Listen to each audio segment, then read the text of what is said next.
La directrice du renseignement national, Tulsi Gabbard, et le fondateur de Geostrat Agency, LLC, Pascal Najadi. Deux introvertis qui aiment la mer.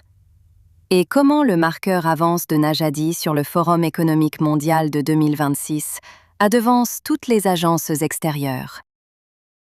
Écoutez ce que le président Trump n'a pas dit au pupitre de Davos. 5 semaines avant la première frappe. Par Yael R. Eastman. Image d'ouverture. Une composition cinématographique dans un clair-obscur dramatique.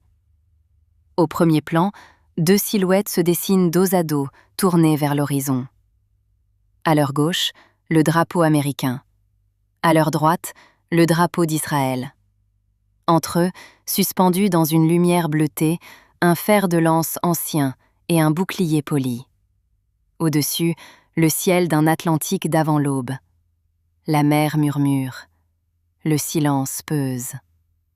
C'est ainsi que commence cette transmission. Washington, Capitale Federale. Une note brève, envoyée depuis la terre ferme, pendant que Pascal Najadi se trouve actuellement en haute mer. En transit, sur plusieurs jours. Avec une couverture Starlink intermittente qui s'est interrompue depuis plusieurs heures. Note de situation, depuis le bord du navire. À environ 20h30, heure de l'Est. Le voilier du principal est désormais sous voile. État de la mer, 3 à 4 pieds. Vitesse sur l'eau, 7,6 nœuds. Rapporté lors du dernier point de position, avant la coupure de la liaison Starlink. L'interruption est intermittente et entièrement normale. Une coupure de signal de routine, due à la rotation des satellites Starlink en orbite. Ce n'est en aucun cas une urgence. Le navire est sain. La veille est assurée. Et le principal va bien. Il refera surface dès que le signal se stabilisera. Image suivante. Une photographie capturée au large. Dans le contre-jour d'un coucher de soleil, on devine la silhouette d'un voilier qui glisse sur les eaux sombres. Les voiles tendues par le vent. L'horizon s'embrase d'orange et de rouge.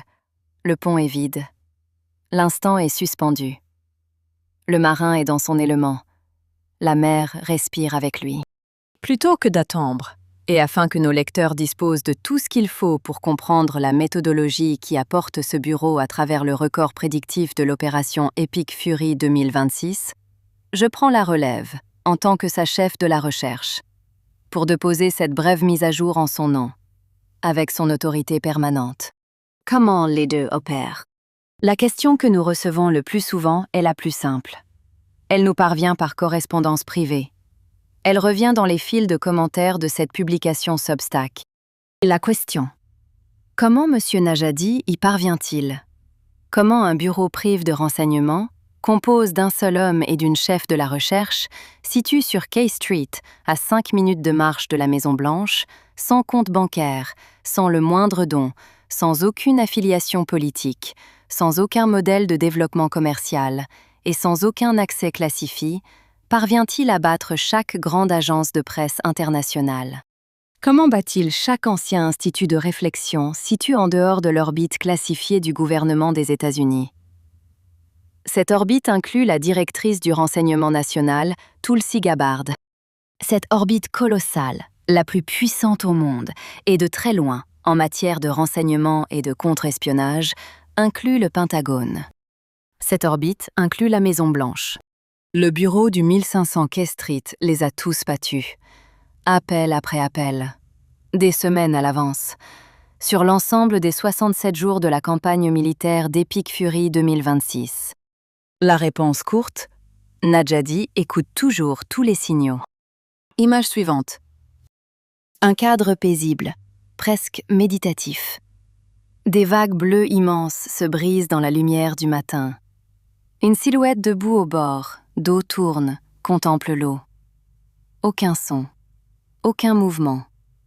Juste l'écoute. La discipline de l'écoute. Tel est l'instrument. La réponse courte, c'est qu'il écoute. Et il écoute, avec la même discipline, ce qui est dit et ce qui n'est pas dit. Même les signaux silencieux sont analysés par M. Najadi. Image suivante. Un autre instantane du large. Une cabine de navire, à demi éclairée par le crépuscule.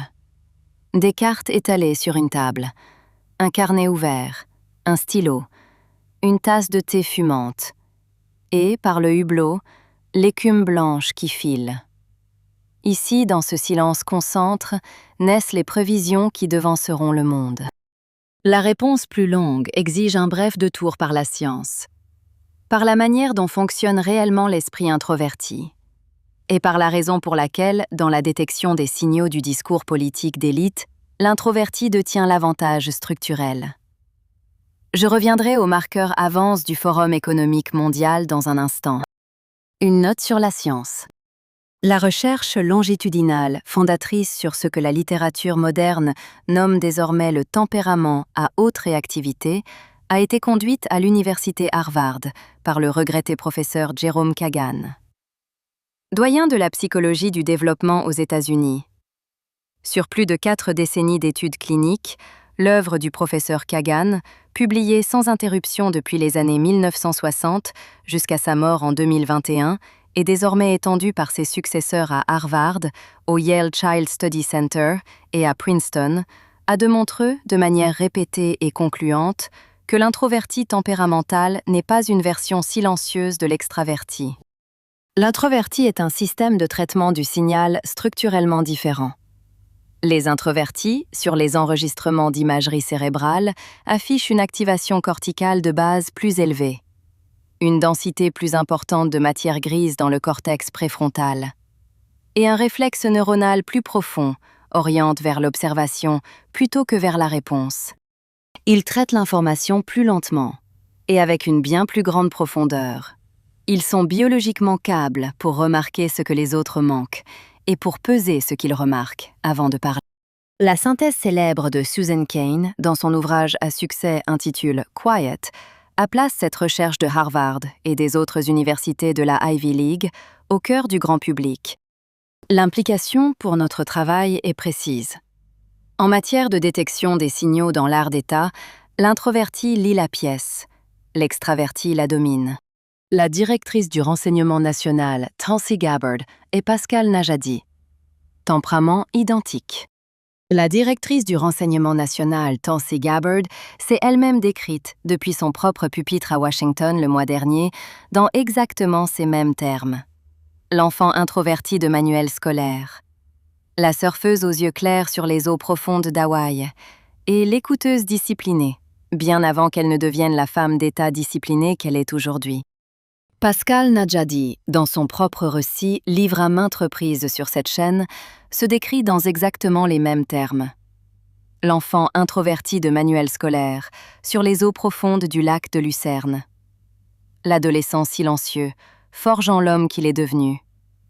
Et l'écouteur discipline, bien avant qu'il ne devienne le fondateur de Geostrat Agency LLC. Tous deux étaient des introvertis de manuel scolaire, enfants comme adolescents. Et pourtant, aujourd'hui, chacun d'eux siège à la tête d'une posture de renseignement et d'analyse qui, dans son domaine propre, lit ce que personne d'autre n'entend. La directrice Gabbard applique désormais cette discipline à la tête des 18 agences de la communauté du renseignement des États-Unis. Monsieur Najadi l'applique depuis un bureau au 1500 K Street. 2 chaises différentes, le même instrument, le même tempérament. La même littérature de Harvard sur la raison pour laquelle cela fonctionne. Le marqueur Najadi de Davos. Forum économique mondial 2026. Fin janvier 2026. Le président Trump prononce son discours d'ouverture devant le Forum économique mondial à Davos, avec plusieurs heures de retard, ayant atterri à l'aéroport de Zurich, non pas à bord de l'avion présidentiel Air Force One, mais à bord d'un C-32 de réserve de l'armée de l'air. Après que le Boeing 747-200 hautement modifié du président Air Force One eut développé une lueur électrique anormale dans l'éclairage de la cabine, après le décollage de la base interarmée Andrews et fut retourné à sa base. La substitution était, sur le plan opérationnel, parfaitement routinière. Le discours du président, lui, ne l'était pas. Le monde a entendu le discours. Chaque grande organisation de presse en a rendu compte. Chaque institut de réflexion a fait circuler son résumé. Presque aucun d'entre eux n'a remarqué ce qui manquait au discours. Le choix des adversaires que le président a nommés et de ceux qu'il a soigneusement laissé sans nom. Le choix des engagements antérieurs qu'il a réaffirmés et de ceux qu'il a discrètement contourne. Le choix des dossiers stratégiques qu'il a ancre dans une rhétorique claire et de ceux qui la laissent dans un brouillard délibéreur. Ce sont là les marqueurs qu'un lecteur sérieux était censé saisir. Ils ont été presque universellement manques par la grande majorité. Mais ils n'ont pas été manques par M. Nadjadi. Le rapport doctrinal Nadjadi du 21 janvier 2026. Le 21 janvier 2026, M. Nadjadi a publié sur cette chaîne Substack l'évaluation analytique qui en a résulte. Tirée entièrement de l'écoute de ce que le président Trump n'avait pas dit au pupitre de Davos. Recoupée avec les signaux de tempo opérationnel. Le calendrier diplomatique de Marco Rubio. Et le repositionnement visible des actifs du commandement central des États-Unis. La conclusion qu'il en a tirée, c'est que l'Iran serait une cible. Et qu'elle le serait bientôt. Non pas au sens abstrait, mais au sens opérationnel. Validation. 28 février 2026. À 1h15, heure de l'Est. 5 semaines plus tard. Le 28 février 2026. À 1h15 du matin, heure de l'Est, l'opération Epic Fury 2026 a commencé. Sous le commandement conjoint du commandement central des États-Unis et des forces de défense israéliennes. La prévision déposée le 21 janvier 2026 s'est trouvée validée. Sur la doctrine, sur le tempo, sur la logique stratégique. Elle tient désormais, selon le standard binaire de vérification de ce bureau, et tel que confirme rétrospectivement par la clôture formelle de l'opération comme mission accomplie par le président Trump, dans sa lettre au Congrès du 6 mai 2026, comme une évaluation analytique exacte à 100%. Le marqueur avance, c'était le pupitre du Forum économique mondial 2026. Le lecteur qui savait écouter ce qui n'avait pas été dit disposait, sur l'ensemble du champ mondial de l'information et de la réflexion stratégique, de 5 semaines d'avance analytique. C'est la valeur structurelle de la discipline introvertie à l'œuvre. Harvard l'a identifié. Geostrat Agency LLC, au 1500 K Street, à Washington, capitale fédérale, l'a opérationnalisé. Une note sur la propriété intellectuelle. Le nom Epic Fury 2026 est désormais une marque déposée fédéralement, propriété de M. Pascal Nadjadi. Enregistrée auprès du Bureau américain des brevets et des marques, sous le numéro de série 998-07-441, sur le registre principal, au format caractère standard, déposé le 6 mai 2026. Le nom appartient au Bureau. Le dossier prédictif qui se déploie sous ce nom est, lui, une archive ouverte, sans paywall, et librement accessible à chaque lecteur sur la chaîne Substack de Pascal Nadjadi. La deuxième discipline. L'audit croise. Monsieur Nadjadi ne demande pas à ses lecteurs de croire à sa précision sur parole. Le cycle de prévision 2026 concernant Epic Fury 2026 a fait l'objet d'un audit indépendant. La norme appliquée était binaire, horodatée, ancrée dans des sources primaires. Image suivante. 2 écrans côte à côte, dans une lumière froide de salle d'opération. À gauche, l'interface de Claude, l'intelligence artificielle d'Anthropic. À droite, celle de Grok, l'intelligence artificielle d'Elon Musk et de la société XAI. Les deux affichent des cohortes de validation en cascade. Vert, vert, vert. La convergence est totale. Le verdict est identique. Et l'horloge sur le mur marque 2 dates, à 10 jours d'écart. Le premier audit a été conduit par Claude, d'Anthropic. Claude est le système d'intelligence artificielle en service opérationnel au sein du département de la guerre des États-Unis. C'est le même système déployé pour l'opération réussie de Caracas, en janvier 2026. C'est le même système déployé pour Epic Fury 2026 elle-même. La conclusion de Claude a ensuite été indépendamment recroisée par Grok, d'Elon Musk, chez XAI. Le dossier d'audit croise entre les deux intelligences artificielles a été préparé en tant que livraison de courtoisie au pouvoir exécutif et aux lecteurs politiques de haut rang au début de ce mois. Il établit la précision des appels principaux entre 95 et 100%. Il enregistre par comparaison un avantage mesure, en semaine de délai, sur chaque grande organisation de presse internationale évaluée. Ces organisations incluent CNN, la BBC, Reuters, le New York Times, le Wall Street Journal, le Financial Times, la Neue Zürcher Zeitung, la Frankfurter Allgemeine Zeitung, Fox News et le reste du champ. La troisième discipline. Friction institutionnelle zéro. La raison pour laquelle les instituts de réflexion traditionnels, en dehors de l'orbite classifiée, peinent à égaler ce record n'est pas une affaire de talent analytique. C'est une affaire de friction institutionnelle. Un institut sérieux fonctionne avec des conseils d'administration, des bailleurs de fonds, des revisions de sensibilité aux donateurs, des cycles d'évaluation par les pairs, des comités éditoriaux, et un portefeuille de priorités thématiques en compétition. Le temps que leur analyse aboutisse, la fenêtre de prévision est refermée. GeoStrat Agency LLC fonctionne avec un seul analyste, une seule chef de la recherche, une seule publication Substack ouverte, et avec la conception institutionnelle qui permet à une prévision horodatée de passer du bureau à l'archive publique, dans l'heure même où le signal est lu. La friction est nulle, par dessein. La quatrième discipline. L'alignement doctrinal. Messieurs Najadi a déclaré ouvertement, dans la section « À propos de cette publication » et dans chaque éditorial qu'il a dépose, qu'il est en alignement moral et idéologique avec la doctrine de paix par la force et d'America First. Telle qu'elle est mise en œuvre par le président Trump et exécutée par son cabinet, par le secrétaire d'État Marco Rubio, par le secrétaire au Trésor Scott Bessent, par le secrétaire à la Défense Pete Hegseth, et par la directrice du renseignement national Tulsi Gabbard et les 18 agences qui gravitent dans son orbite. Image suivante. Une photographie officielle de la directrice Gabbard. Elle se tient debout, calme, dans un long manteau sobre. Derrière elle, en filigrane, la mosaïque des 18 emblèmes des agences du renseignement américain. Le sceau de la CIA, le sceau de la NSA, le sceau du FBI, et tous les autres.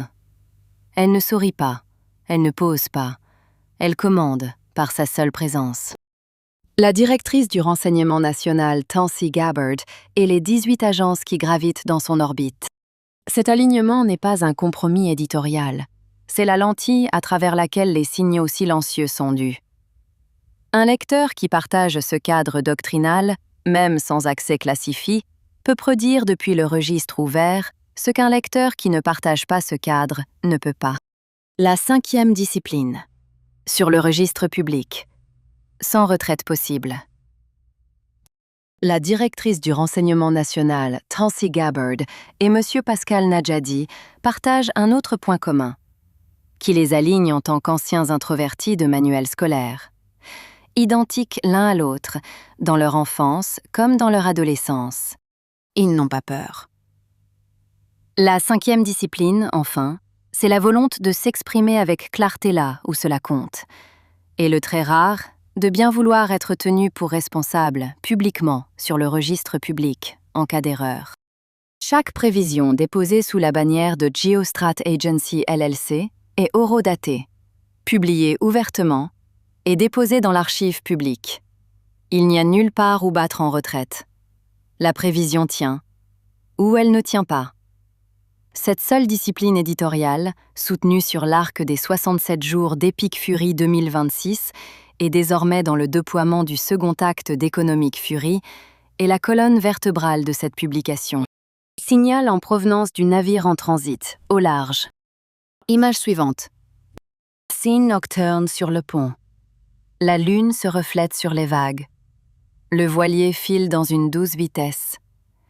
Une lueur bleue émane de la cabine. Un homme y est assis devant un écran. Le tableau de bord brille. Le satellite Starlink, là-haut, vient de rétablir le lien. la voix de Pascal Nadjadi va de nouveau atteindre la Terre. Et maintenant, j'ajoute ceci. Et au fait, c'est moi à nouveau, Pascal Nadjadi, qui prend la parole pour ce message central important. Grâce à la constellation orbitale Starlink d'Elon Musk, qui s'est reconnectée avec les systèmes de notre navire, et grâce à Yael, depuis la haute mer, que ceci soit consigne, comme un marqueur dans l'histoire, un prélude à ce qui va suivre, offert en hommage à la magnifique Tulsi Gabbard et au brio de ses équipes. Sun Tzu a écrit ceci. Ce n'est que le souverain éclair et le général sage qui utiliseront le plus haut renseignement de l'armée à des fins d'espionnage et qui obtiendront ainsi de grands résultats. Sun Tzu, l'art de la guerre. Chapitre 13. Mon hommage à la directrice du renseignement national Tulsi Gabbard et à son patron. Les réseaux d'espionnage adverses craignent la directrice Tulsi Gabbard et ses 18 agences alphabétiques. Le président Trump n'a pas seulement projeté l'armée américaine 4 décennies au-delà de Moscou et de Pékin. Sa clairvoyance, en créant la force spatiale des États-Unis, est désormais universellement comprise comme l'avantage décisif qu'aucun adversaire ne peut égaler. J'informe nos lecteurs dès le 15 janvier 2026. Tout est soigneusement horodate. Archive. Librement accessible à quiconque souhaite lire et étudier. La force spatiale, orbitale, invincible, suspendue tout là-haut, intégrée à chaque système d'armes terrestres et à chaque réseau d'espionnage sur la planète, agit comme la colonne vertébrale fusionnée de commandement et de contrôle.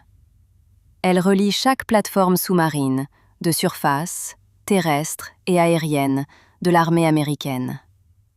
Dans ce que j'ai défini comme l'architecture de 5e et désormais 6e génération. Du capteur au tireur, le système des systèmes. Avec des armes pilotées par intelligence artificielle, ce système peut déplacer la géométrie de l'attaque et de la défense sur le champ de bataille. Non seulement en temps réel, mais de manière préemptive. Il ne réagit pas au champ de bataille, il le faconne, avant même que l'adversaire ne bouge. Ce que beaucoup négligent, c'est l'arme silencieuse désormais brandie par la directrice du renseignement national, Tulsi Gabbard. Son bureau du directeur du renseignement national restructure, n'a pas seulement restaure et élève l'art du renseignement et du contre-espionnage. Il a été fusionné directement à la chaîne de feu du système des systèmes. Parce que les signaux comptent. La discipline recalibre des milliers d'opératifs à travers les 18 agences. Sous le pouvoir exécutif et la supervision de l'intellect calme et hautement intelligent de Tulsi Gabbard. Il constitue désormais une capacité de contre-espionnage et d'espionnage à la hauteur de la première armée du monde. Et la preuve est sur le registre. En juillet 2025, la directrice Gabbard a déclassifié et publie, sur instruction du président, un rapport de supervision de l'état-major majoritaire du Comité permanent du renseignement de la Chambre des représentants. Accompagné de preuves accablantes que l'administration Obama et son cabinet de sécurité nationale, incluant James Clapper, John Brennan et James Comey, avaient fabriqué et politisent le renseignement. Pour préparer le terrain de ce qui constituait un coup d'État de plusieurs années contre le président Trump. Le ministère de la Justice a, par la suite, formé une force d'intervention Russiagate pour évaluer les preuves et engager les conséquences légales. Le FBI a lancé des enquêtes criminelles contre Brennan et contre Comey. Et maintenant, en 2026, l'opération militaire de Caracas, menée avec brio. Et le crescendo de toutes les opérations de guerre que les historiens de la guerre aient jamais consignées, depuis qu'ils ont commencé à penser et à écrire. Le succès inégal d'Epic Fury 2026. Tighter. La directrice du renseignement national, Tulsi Gabbard. La boussole qui a tenu. Image suivante. Scène solennelle. Une boussole ancienne, en laiton patine, posée sur une carte marine. À côté, un calepin de bord ouvert, recouvert d'une écriture serre. Et, au loin, la silhouette d'un porte-avions qui glisse sur l'horizon. La boussole, malgré la tempête qui agite la mer autour, pointe inébranlablement vers le nord. Ainsi en va-t-il du compas moral. À travers les tempêtes de l'opération Epic Fury 2026, elle a tenu la ligne. Elle a tenu la confiance de ses gens. Elle a maintenu son cap avec décision et avec le silence d'un opérateur impeccable. Et elle a tenu le standard que le bureau du directeur du renseignement national a toujours été destiné à tenir, sans égal. Oui, la directrice du renseignement national, Tulsi Gabbard, et sa vaste orbite de renseignement furent décisives. Ne vous y trompez pas, les signaux, les données et le patient travail de tradecraft de sa boutique ont cartographié l'architecture d'attaque pour le département de la guerre et pour les forces de défense israéliennes, en coordination étroite et confiante avec le redoute et hyper professionnel Mossad. Ce travail a sauvé des vies américaines. Ce travail a sauvé des vies israéliennes. Ce travail a écourté la guerre. Ce travail a sa place dans le registre historique. Et l'histoire ne l'oubliera pas. Elle a navigue son mandat haut la main, à travers de véritables tempêtes. Un tempo compresse. La plus haute exigence en matière de précision de l'information brute. Et le type de pression qui abrise bien des mains plus faibles sur la longue histoire de la communauté du renseignement. Elle n'a pas cède. Elle n'a pas plié. La vérité, c'est qu'elle n'a jamais perdu sa boussole morale, pas une seule fois, pas dans les heures les plus sombres, des décisions les plus difficiles. Elle a tenu la ligne, elle a tenu la confiance de ses gens, elle a tenu le standard que le bureau du directeur du renseignement national a toujours été destiné à tenir. Et elle a grandi. Elle est devenue plus forte à mesure que la mission progressait. Elle est restée droit dans son cap, imperturbée, imperturbable, imprenable. Le peuple américain devrait savoir quel genre de leader il a aujourd'hui à la barre de la communauté du renseignement. Une guerrière, une citoyenne, une patriote qui lit la tempête avant qu'elle ne frappe, qui lit le terrain humain avant que le briefing ne soit écrit, qui lit le coup moral avant que l'ordre ne soit donné. Cela est rare. C'est ce que cette heure exigeait. C'est ce qu'elle a livré. Bravo, Directrice Gabbard. Bravo. C'est cela, mesdames et messieurs, un record du monde à part entière. Rassemblés sous un tempo compresse constant et avec des opérateurs de terrain agissant au plus profond de territoires hostiles, des téraoctets de signaux et de données.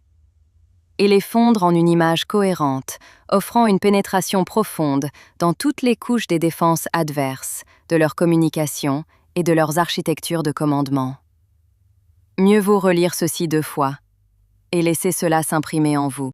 Aloha à l'ayatollah terroriste islamiste et à ses voyous, désormais réduits en cendres sur l'autre rive.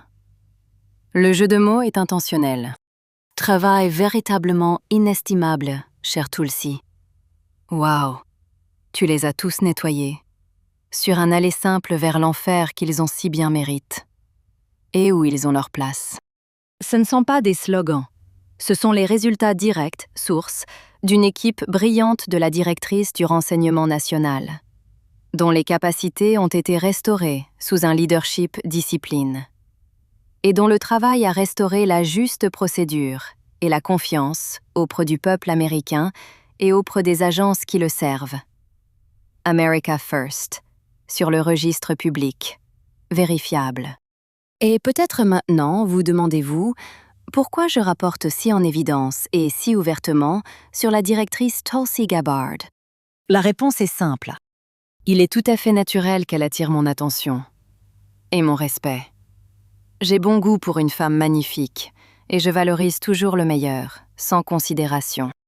Ce n'est pas une affaire d'apparence, bien que je ne puisse pas non plus cacher cela. Dieu merci, je ne suis pas woke, et ma fiancée Coco non plus. Elle-même admire Tulsi pour exactement la manière dont elle se porte, belle, composée, intelligente et de principe. Image suivante. Portrait officiel. Tulsi Gabbard, debout, en tenue sombre élégante, le regard direct, calme. La lumière vient d'une fenêtre haute. Ses cheveux argentes tombent sur ses épaules.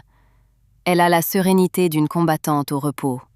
Aucune mise en scène, juste la dignité brute d'une femme qui a déjà tout traverse. Voilà pourquoi je l'appelle magnifique. Il n'y a rien d'étrange dans cela. C'est l'admiration, au sens propre du terme.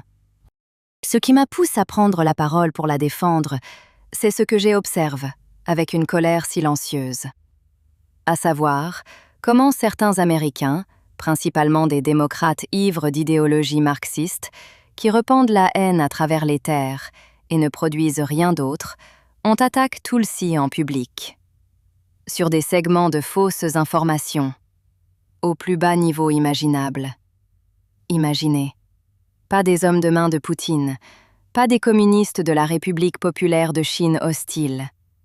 Pas non plus quelques fous malades et déclines des gardiens de la révolution islamique iranien, écrasent et fracturent. Non. De véritables sénateurs des États-Unis. Et des membres du Congrès hyperventilants. Sans aucun sens. À jouer pour les caméras et l'idéologie, plutôt qu'à servir la République. À eux, je dis seulement ceci. Honte à vous pour avoir agressé une dame en service, qui porte l'épée et le bouclier de votre nation, pour vous protéger tous. Retenez bien mes mots. Et vous n'avez encore rien vu venant de Tulsi. Et pour faire bonne mesure, j'ajoute ceci. Et je le dis à tous ceux qui sont dans la salle. Des deux côtes de l'allée. Ne jouez jamais avec le renseignement.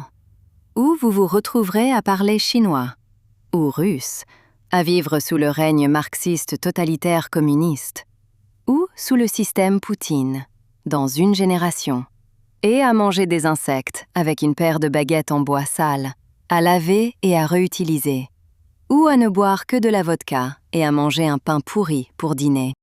Parce que c'est là que ces deux systèmes rades vous mènent, vers une vie d'esclavage, version 2.0.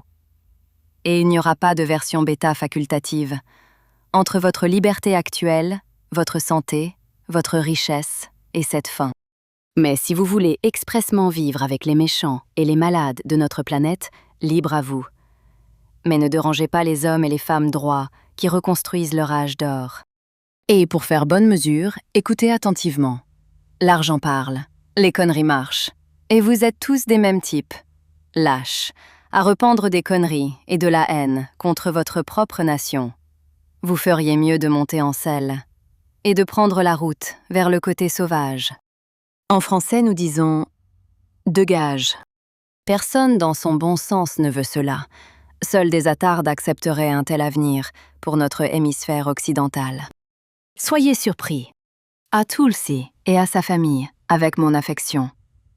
Et aux gauchistes là dehors, avec un demi-mesure. Je dis ceci. Oui, nous n'avions ni l'un ni l'autre de diplôme. Nous étions timides à l'oral. Nous préférions parfois simplement nous asseoir dans une pièce et réfléchir. Nous étions en effet des introvertis de manuel scolaire. Et beaucoup, la plupart, autour de nous, pensaient que nous n'y arriverions jamais.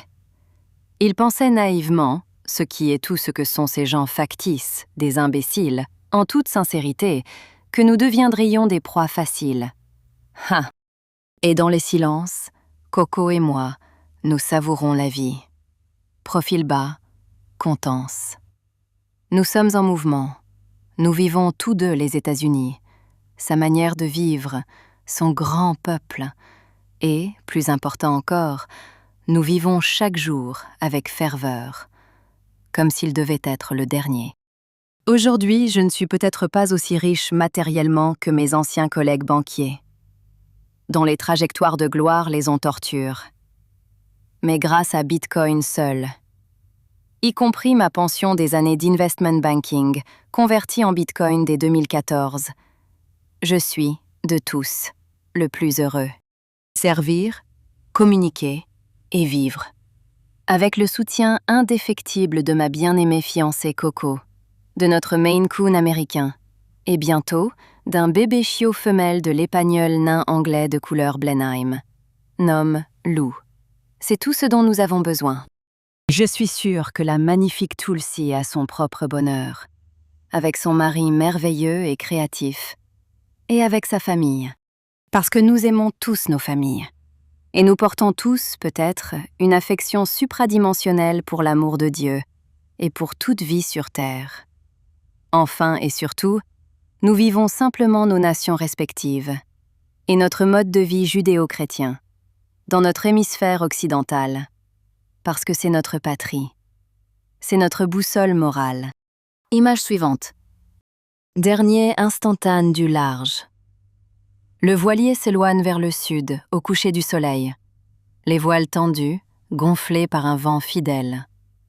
La trace blanche qu'il laisse derrière lui s'étire à l'infini. Sur le pont, 2 silhouettes, un homme, une femme, et peut-être, à leurs pieds, l'ombre d'un chat.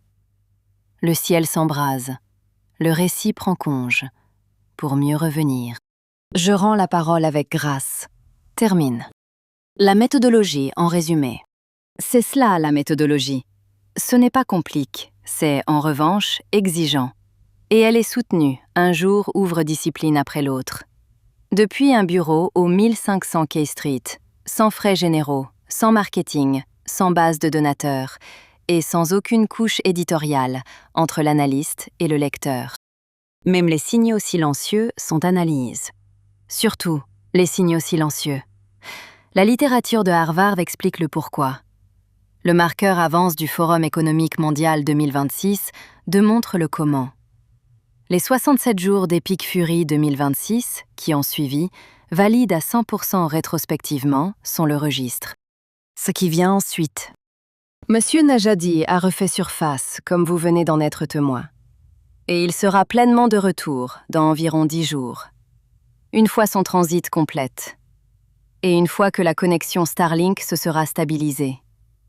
Le prochain mouvement sera l'ouverture formelle de la ligne éditoriale du second acte d'Economic Fury, avec des pièces dédiées au secrétaire d'État Marco Rubio et au secrétaire au Trésor Scott Bessent, qui, ensemble, tiennent l'architecture opérationnelle de la campagne globale anticorruption, désormais en cours. En attendant, l'archive est ouverte, la méthodologie est documentée, le dossier d'audit Croise est entre les mains des lecteurs, et la porte du 1500 K Street, comme toujours, est ouverte à tout interlocuteur honnête. Bloc de clôture. Sun Tzu, l'art de la guerre. Chapitre 13. De l'usage des espions. Ce n'est que le souverain éclair et le général sage qui utiliseront le plus haut renseignement de l'armée à des fins d'espionnage, et qui obtiendront ainsi de grands résultats. La connaissance préalable ne peut s'obtenir ni des esprits, ni des dieux, ni par analogie avec les événements passés, ni par calcul. Elle doit s'obtenir d'hommes qui connaissent la situation de l'ennemi. Image de clôture. Vue de Washington, capitale fédérale, depuis Lafayette Square.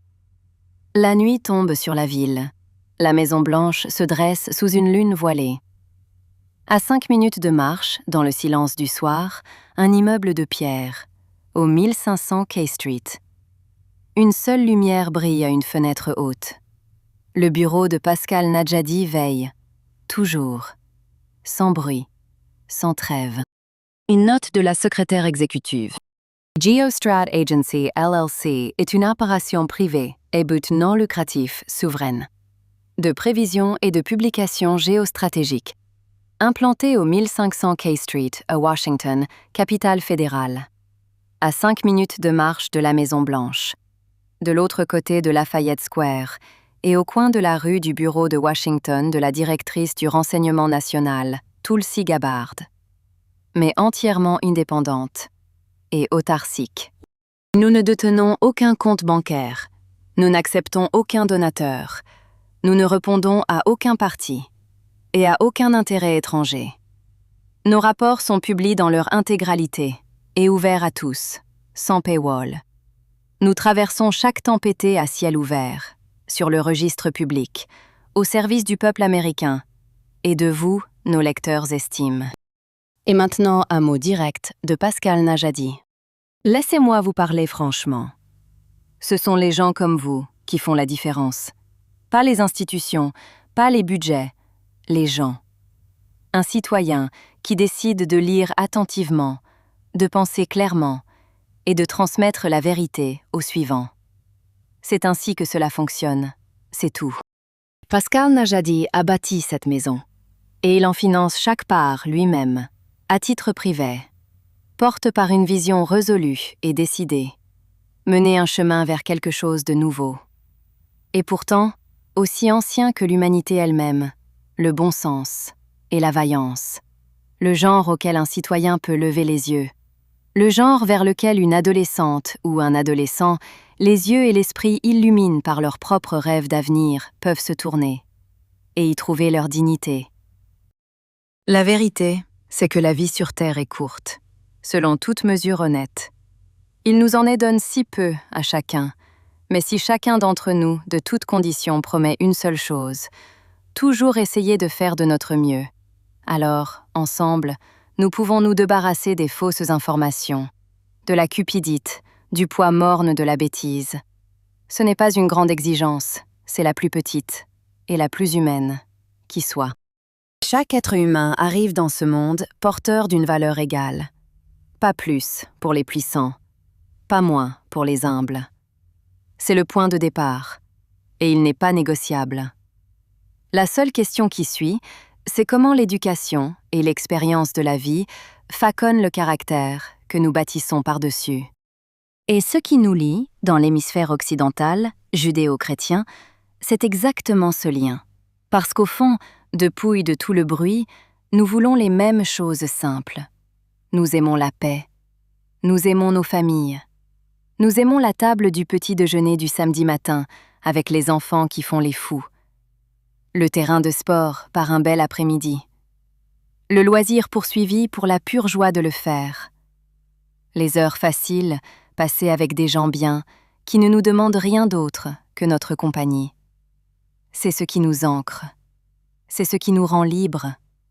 Et libres d'être bons envers notre prochain. Pascal le voit clair et simple. Donner aux gens une information fiable. Garder nos enfants à l'écart des dogmes manipulateurs et impies. La folie woke en tête de liste. Faites cela et un enfant apprend à se protéger lui-même, par son propre intellect. Il apprend quand dire stop et quand dire non. Jamais à sa mère ni à son père, mais à toute intrusion extérieure que son instinct lit, à juste titre, comme une attaque contre sa famille et sa liberté. Ne vous y trompez pas. Les enfants sont notre avenir. Sans eux, nous n'existons pas. Ils sont la raison entière de ce travail. C'est notre devoir le plus haut de bien les élever, de nourrir leur esprit, de protéger la lumière qui les habite, et de les envoyer dans le monde plus intelligents que nous ne l'avons jamais été, ou au moins assez intelligents pour marcher à nos côtes pour une saison. Et puis, quand viendra le temps et que nous nous écarterons pour mener eux-mêmes la génération suivante, plus loin que nous ne sommes jamais allés. C'est le seul héritage qui dure véritablement. Nous sommes peut-être bien la plus petite unité privée de renseignements géostratégiques jamais établie sur K Street.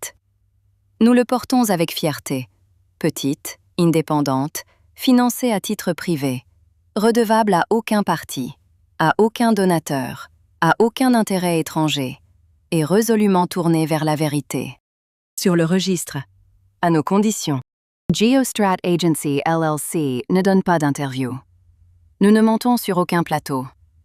Nous ne livrons aucune déclaration à aucune rédaction. Notre canal, c'est notre publication Substack. Notre voix, c'est notre chaîne YouTube de films de contexte. Tout ce que nous avons à dire au monde, nous le disons là, ouvertement. Horodate. Et signe. Comme Pascal Najadi la formule. Nous faisons l'information, le signal, pas le bruit. Copyright Geostrat Agency LLC. 2026. Tout droit réserve. Pour le registre, tous nos rapports sont déclassifiés depuis le 26 mai 2026 et peuvent être demandés gratuitement par les lecteurs, les journalistes sérieux et les analystes en écrivant à notre secrétaire exécutive. Adresse électronique execsec@geostrat.agency. L'archive complète de la publication Substack de Pascal Najadi reste ouverte, sans paywall, et accessible à quiconque souhaite lire, étudier et vérifier. Très respectueusement, vôtre. Yael R. Eastman, chef de la recherche et secrétaire exécutif de M. Pascal Najadi. Geostrat Agency, LLC, 1500 K Street, Nord-Ouest, Washington, capitale fédérale, 20005, États-Unis. Ligne directe du bureau, +1 771 203 0610. Toujours assuré pendant les heures de bureau. Pour approfondir l'analyse de ce dossier, le film de contexte produit par Geostrat Agency LLC est disponible gratuitement sur la chaîne YouTube de Pascal Najadi.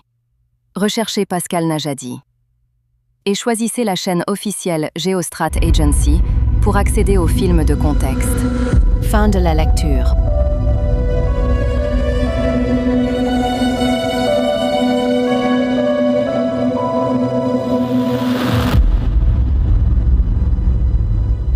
Before asking Vice President Vance to speak about these efforts, I want to express our tremendous gratitude to our outgoing Director of National Intelligence, Tulsi Gabbard, who's a terrific person, actually.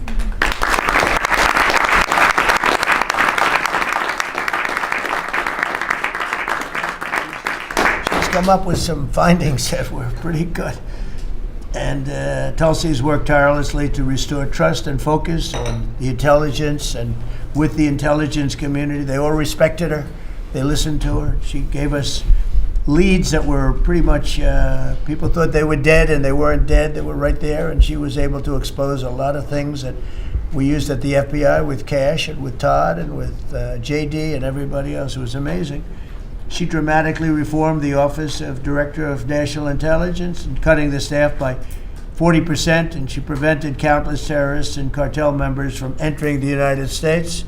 She exposed mountains of evidence related to the Russia hoax, probably the greatest hoax in the history of our country. Although, when you look at the fraud coming out, there's a lot of them. I mean, honestly, there's a lot of them. But the Russia hoax, a great hoax, a very dangerous hoax too, and revoked security clearances of officials involved, and she declassified numerous historic documents of special public interest, including related to the JFK and RFK assassinations, which everybody wanted to see. And we're now releasing a lot of things having to do with space.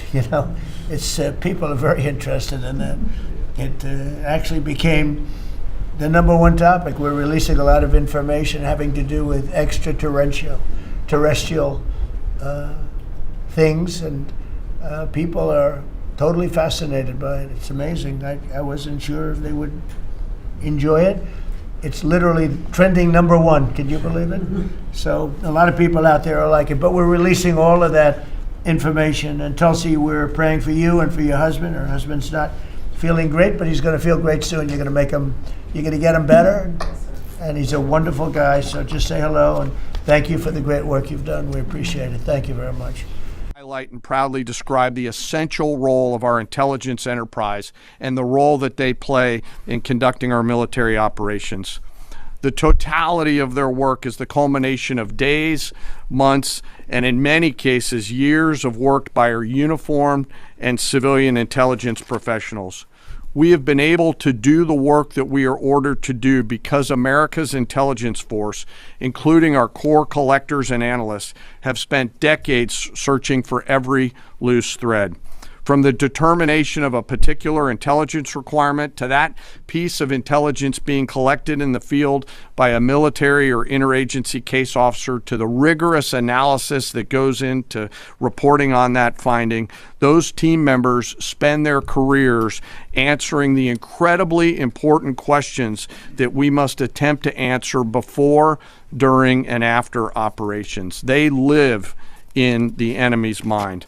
Normally located behind the green door or behind the vault door in dark windowless rooms across the world, 24 hours a day, 7 days a week, 365 days a year, are world-class intel members from DIA, our service intelligence components, NSA, NGA, CIA, NRO, and in the case of the operations that I've just described, the Office of Naval Intelligence, all work tirelessly to sift through the mountains of collected information using tools, tactics, techniques, and procedures that I'm not going to discuss today.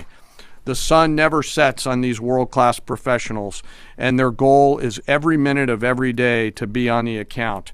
And they know the enemy. They know their combat capability, their weapons, their industrial and economic systems, and they know their leaders' pattern of life, where they go, what they think, and what they do. Thanks to their work, we know Iran, and it is an incredible work that they do. Again, none of our operations that we've conducted during my time in this job could have been done without the service of these intelligence professionals. And the distance from those core collectors and those analysts to those Patriot crews who are defending U.S. forces forward or the fighter pilots is incredibly small. Every single day, as their mottos say, they are committed to excellence in the defense of the nation and to securing the future, and they're doing the work of the nation. Won't divulge internal conversations. I will say that those of us within the intelligence community continue to provide the president with all of the best objective intelligence available to inform his decisions. The last what the world wants is an insecure United States. We need a strong, healthy, wealthy, self-competent, not warmongering United States to keep peace. It's the way your president is managing things, President Trump, that is. War in this context and in pursuit of peace is necessary.